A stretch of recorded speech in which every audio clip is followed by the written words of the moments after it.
Olá pessoal, tudo bom? Aqui é o irmão Alex, fazendo aqui mais um vídeo. Eu já peço, se você não é inscrito no canal, se inscreva, dê o seu like aí, compartilhe o vídeo.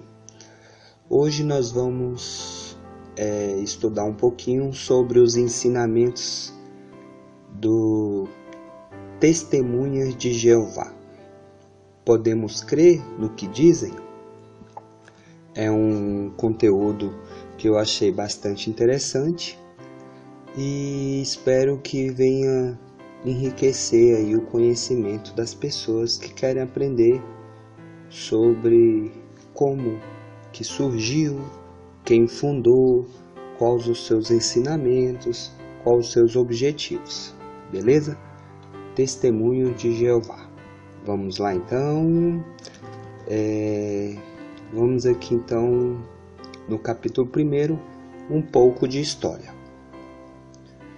Muitas pessoas os confundem com os cristãos, mas suas ideias são bem diferentes. O surgimento desse grupo se deu com um americano nascido na Pensilvânia em 1852, Charles Taze Russell. Com 18 anos, organizou uma classe bíblica cujos membros fizeram dele um pastor, mas ele não fez curso teológico ou coisa parecida. Passou pela igreja presbiteriana, congregacional e adventista do sétimo dia, porém se desentendeu com todos. Começou a escrever suas ideias e a publicar numa estranha interpretação da Bíblia. Seus seguidores foram crescendo com sua literatura, até que em 1884 foi organizado oficialmente o russelismo. Russell era uma pessoa muito autoritária, vivia sempre em choques com os tribunais e acabou se separando de sua esposa, que obteve o divórcio. Depois de sua morte, veio José Franklin Rutherford, advogado, homem inteligente e brilhante, que estruturou e consolidou o movimento.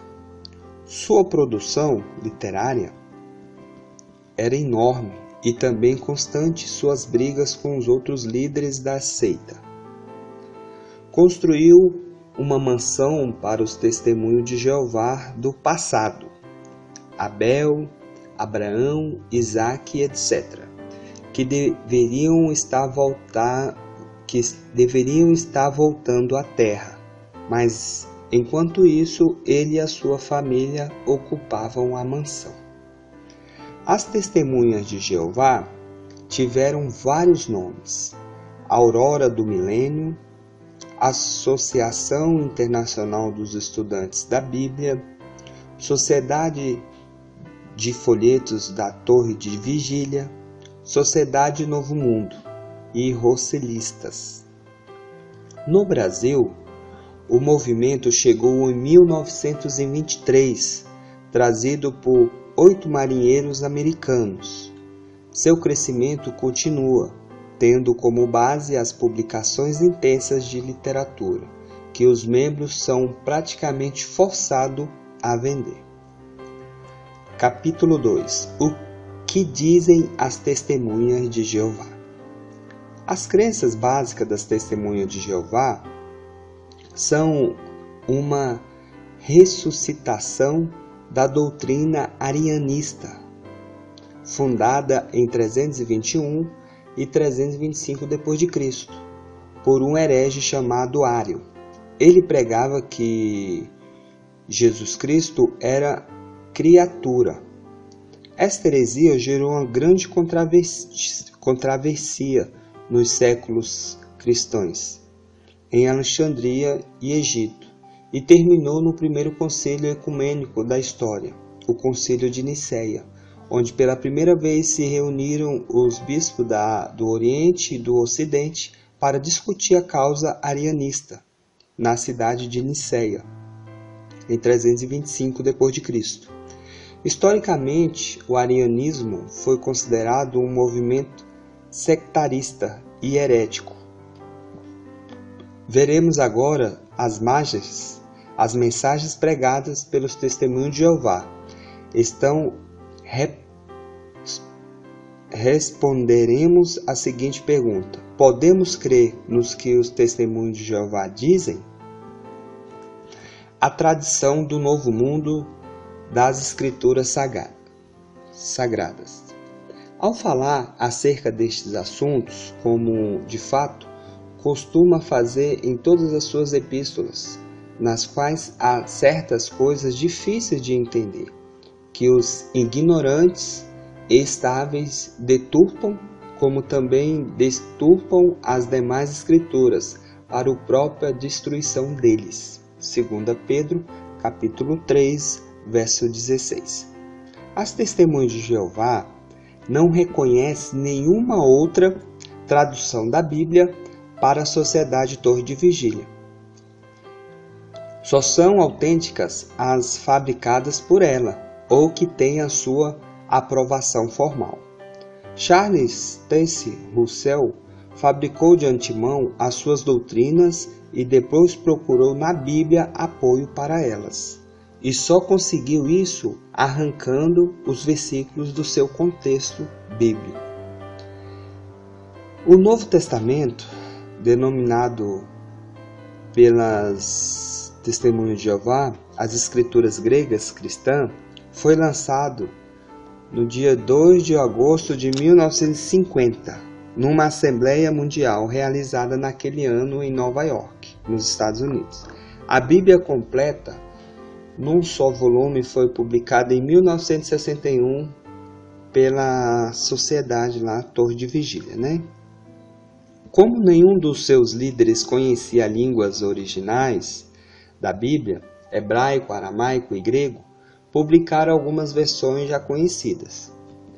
A tradução do Novo Mundo das Escrituras Sagradas, daqui para frente NTM, conforme ficou conhecida a Bíblia dos Testemunhos de Jeová, no Brasil, foi traduzida à base da versão inglesa de King James, em 1984, e não direto dos originais em hebraico, aramaico e grego. Sempre omitiu revelar os nomes das traduções. Dizem que para não dar glória a homens pela tradução, mas será que é isso mesmo? Ou seja, que é para encobrir o fato de que os tradutores dos Testemunhos de Jeová, desconhecem as línguas originais? A seguir, daremos 3 exemplos que comprovam a adulteração feita pelos Testemunhos de Jeová nos textos bíblicos. O exemplo 1 é Gênesis, capítulo 1, verso 2, sobre o Espírito Santo. Na tradução das todas as outras traduções, está dizendo e o Espírito de Deus, e o Espírito de Deus, e um vento de Deus, o sopro de Deus. E a Testemunha de Jeová fala a força ativa de Deus, que é TNM, que realmente tem uma diferença. No texto original hebraico temos a palavra ruah, que significa vento, sopro, mente, espírito. Na TNM traz força ativa, porque essa é uma palavra que explica sua opinião sobre o Espírito Santo de Deus. Na Septuaginta traz pneuma, que também significa vento, sopro e espírito. Embora sopro ou vento seja uma tradução possível, força ativa não é. Na maioria das vezes, o texto aprova a analogia do Novo Testamento. Daqui para frente, apoia fortemente a ideia de que o Espírito Santo de Deus. Exemplo 2. Hebreus capítulo 1, verso 6, sobre o verbo adorar. Todas as outras traduções bíblicas, né, tá o adorarem. E na Testemunho de Jeová, que é TNM, lhe prestam homenagem. E é muita diferença de prestar em homenagem do que o adorarem, né? Adorarem, prostrar-se na Tebe. Então, no grego, o verbo proskineo significa ajoelhar-se perante alguém, prestar-se, adorar. Este verbo também aparece no Novo Testamento, se referencia ao Pai. Tem as referências bíblicas, né? E também, qual é o motivo da diferença? É óbvio que a resposta está no fato de que o Testemunho de Jeová adulterou a Bíblia para se conformar com a sua doutrina de que Jesus não merece ser adorado. Em João, o terceiro exemplo, João capítulo 1, verbo 1, que significa sobre o verbo divino. Aqui na Testemunho de Jeová já está aqui. A palavra era um Deus. E está bem claro aqui, a palavra era um Deus. E nas outras traduções, a palavra e o verbo era Deus. E a palavra era Deus. E era Deus. E ele mesmo é Deus. Né? Tem muita diferença de ele é Deus do que era um Deus. Aí não demonstra que realmente era Deus, né? Que era. A tradução dos Testemunhos de Jeová é totalmente contrária ao monoteísmo judaico-cristão, porque implica numa crença de dois deuses, o maior, o todo-poderoso, e o menor, o Filho. Tal ensino parece com o politeísmo romano, Júpiter, o pai dos deuses, Mercúrio, um deus inferior. As Testemunhas de Jeová recusam admitir a Trindade em unidade, por isso adulteraram o sentido bíblico original. As Testemunhas de Jeová também justificam a sua tradução dizendo que no texto original grego está faltando o artigo definido antes da palavra Deus. Por isso, eles traduziram, acham no direito de traduzir com artigo indefinido. E a palavra era um Deus. Mas acontece que há outras passagens parecidas que da mesma forma não aparecem com artigo definido. E nem por isso os Testemunhos de Jeová usou o artigo definido, o que prova mais uma vez que o uso dos pesos e duas medidas. Em João capítulo 1, verso 6, a palavra theos está sem um artigo definido. Não traduziu. Houve um Deus enviado por um Deus. A palavra grega, carne, está sem o artigo no texto grego de João. Não traduziu e a palavra se fez uma carne. Da mesma forma ocorreu em João capítulo 1, verso 18, quando a palavra Deus vem desacompanhada do artigo definido, mas os Testemunhos de Jeová não traduziu. Um Deus nunca foi visto por alguém. Assim fica a prova a inconsistência dos irmãos, né? Dos Testemunhos de Jeová. Os nomes de Deus. As Testemunhas de Jeová ensinam que Deus tem apenas um nome, Jeová. É íntimo de alguém cujo nome pessoal não conhece. Para as pessoas a quem Deus é sem um nome, ele imude de meramente uma força impessoal, não uma pessoa real, não alguém que conhece e é quem amou, ou quem passa a conversar no fundo do coração por meio da oração. Os verdadeiros cristãos têm a comissão dada por Jesus Cristo de fazer discípulos de pessoas de todas as nações. Ao se ensinar tais pessoas como seria possível identificar o verdadeiro Deus como sendo diferente dos deuses falsos das nações, unicamente pelo uso do seu nome pessoal, conforme faz a própria Bíblia. Vários termos hebraicos são usados para Deus na Bíblia. ensina que Deus tem apenas um nome e que esse nome é Jeová, como fazem os testemunhos de Jeová. É um grande erro. Na verdade, a palavra Jeová não aparece no texto original da Bíblia. O nome correto é Yahvé. Os nomes de Deus não são apenas um apelativo e nem simplesmente uma identificação pessoal, mas são inerentes à sua natureza e revelam as obras e os atributos de Deus. Deus, El. Este nome parece significar aquele que vai adiante ou começa as coisas. Deus Altíssimo, Elohim, que é no plural. Quarto, Deus Todo-Poderoso.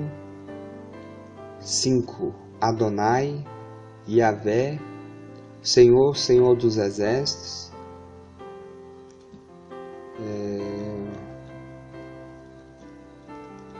Deus, Senhor, Pai. A doutrina da Trindade.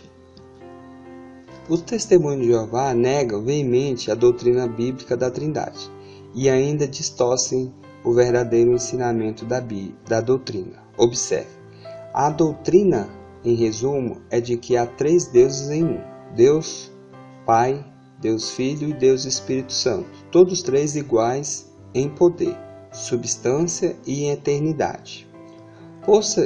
Por consequente, os que aceitam a Bíblia como palavra de Deus não adoram a Trindade, que consiste de 3 pessoas, ou deuses, em uma só.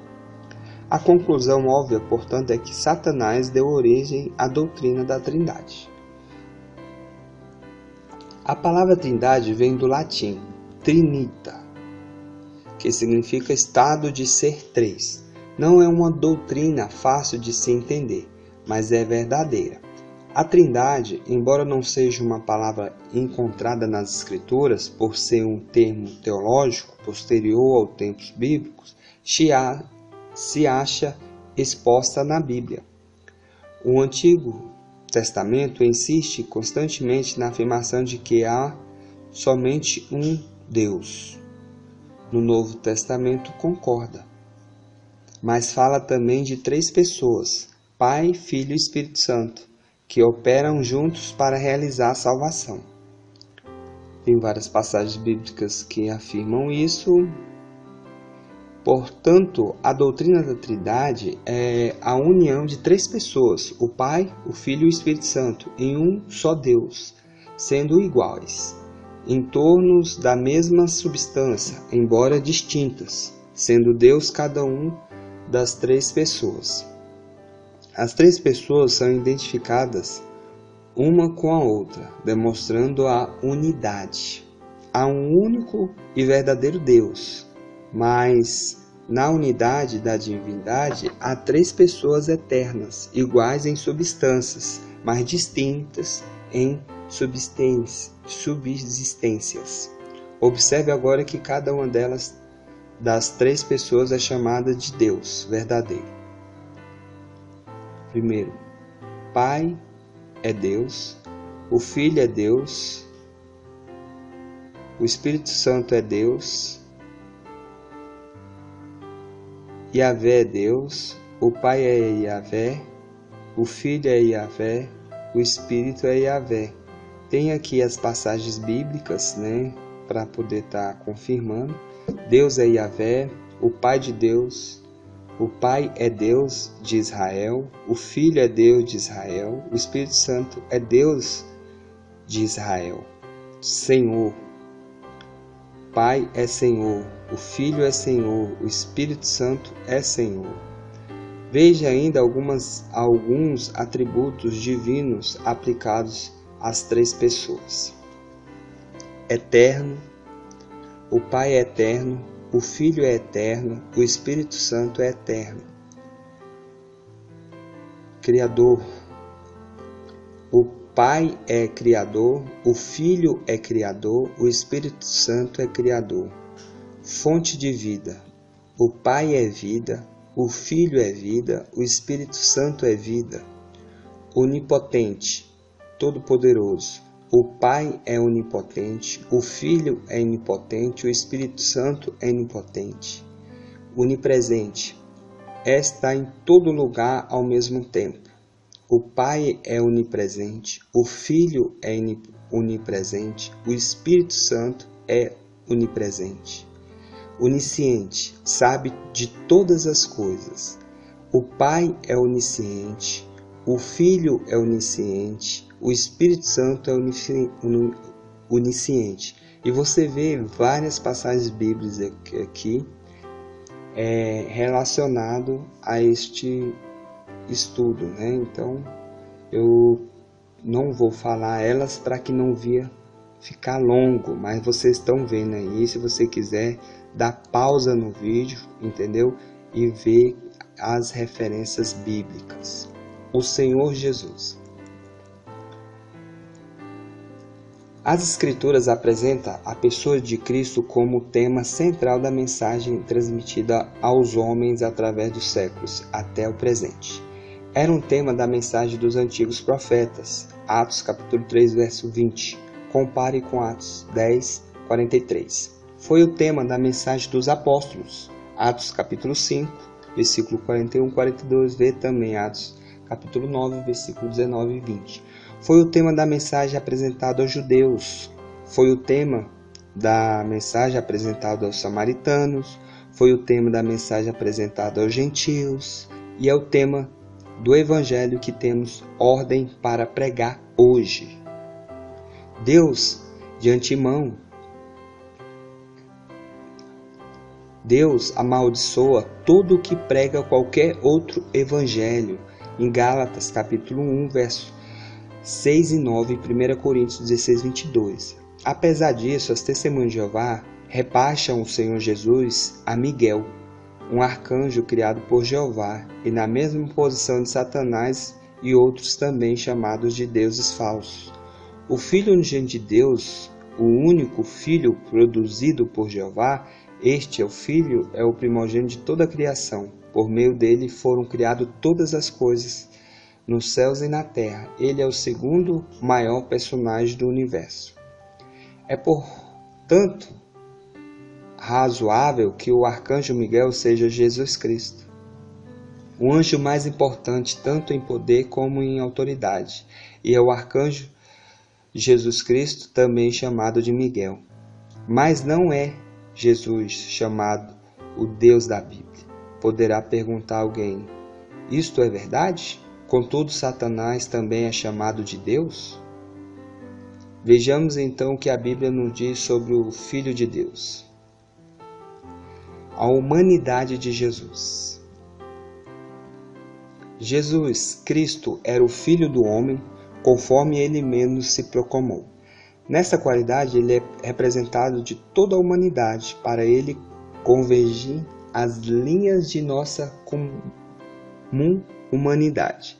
Sua humanidade é demonstrada pela sua ascendência humana, por seu crescimento e desenvolvimento natural, por sua aparência pessoal, por possuir natureza humana completa, inclusive corpo e alma e espírito, pelas suas limitações humanas sem pecado, pelos humanos que lhe foram dados por ele mesmo e por outros, pela relação humana que ele mantinha com Deus, pelo alto esvaziamento de Cristo, a divindade de Jesus.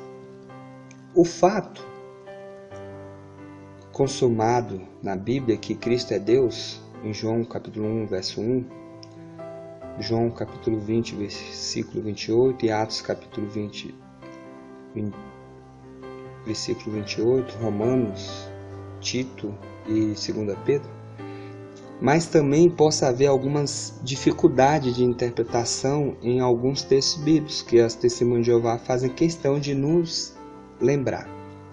João capítulo 8, versículo 29, 10, 18, 14, 28 e 1 Coríntios 11, 13. A subordinação da pessoa do Filho A pessoa do Pai é uma ordem de personalidade, ofício e operação que permite ao Pai ser oficialmente primeiro, o Filho segundo e o Espírito Santo terceiro. Mas tudo em perfeita coerência com a igualdade entre os três. Prioridade não é necessariamente superioridade. A possibilidade de uma ordem que, contudo, não implica desigualdade, pode ser ilustrada entre marido e mulher. Quanto ao seu ofício, o homem está em primeiro lugar e a mulher em segundo. Não obstante, a alma da mulher tem o mesmo valor da alma do homem. 1 Coríntios capítulo 11, verso 3. A negação da divindade de Cristo só é possível para os que desconsideram os ensinamentos das Escrituras, pois a Bíblia contém abundantes provas da divindade de Cristo. Vemos que as Escrituras afirmam explicitamente a divindade do Filho. Em João, Romanos, Filipenses, Tito e 1 João. Aplica a ele nomes divinos. Isaías, Jeremias, Atos, 1 Timóteo. Atribui a ele perfeições divinas, existência eternas. Isaías, João, Apocalipse, onipresença, onisciência, onipotência, imutabilidade e, em geral, todos os atributos pertencentes ao Pai. Fala dele como realizado obras divinas, criação, a providência, perdão dos pecados, a ressurreição e o juízo. Afinal, dissolução e renovação de todas as coisas lhe outorga honra divina. Beleza, pessoal? Eu vou terminar esse aqui. Esse vai ser Testemunho de Jeová, parte 1. E aí nós vamos continuar aqui, beleza? No Espírito Santo.